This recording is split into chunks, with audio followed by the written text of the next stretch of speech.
നമ്മുടെ website open ചെയ്തതിന് ശേഷം ആപ്പ് വഴിയോ അതല്ലെങ്കിൽ വെബ് ലിങ്ക് വഴിയോ നമ്മുടെ വെബ്സൈറ്റ് ഓപ്പൺ ചെയ്യാവുന്നതാണ്.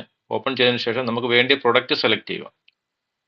എല്ലാ പ്രൊഡക്റ്റും നമ്മൾ ഹോം പേജിൽ തന്നെ കൊടുത്തിട്ടുണ്ട്. അപ്പം നമ്മൾ വാട്ടർ ബോട്ടിലാണ് സെലക്ട് ചെയ്യുന്നത്. അതിൽ ക്ലിക്ക് ചെയ്യുക. അതിനുശേഷം നമ്മൾ താഴോട്ട് സ്ക്രോൾ ചെയ്താൽ മതി. നമ്മുടെ എല്ലാ വാട്ടർ ബോട്ടിലും ഡിസൈനും മോഡൽസും ഇവിടെ നമ്മൾ കൊടുത്തിട്ടുണ്ട്. അപ്പോൾ നമ്മൾ വേണ്ടിയ മോഡൽ നമ്മൾ സെലക്ട് ചെയ്യുക. അപ്പോൾ നമ്മൾ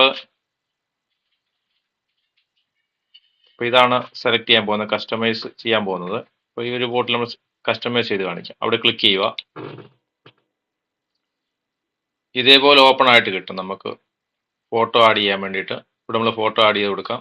ഇതെല്ലാം നമ്മൾ ക്ലിക്ക് ചെയ്ത് നമ്മുടെ മൊബൈലിലേക്ക് നമ്മുടെ ഫോട്ടോ നമുക്ക് അപ്ലോഡ് ചെയ്യാൻ പറ്റും മൊബൈലിൽ നിന്ന്.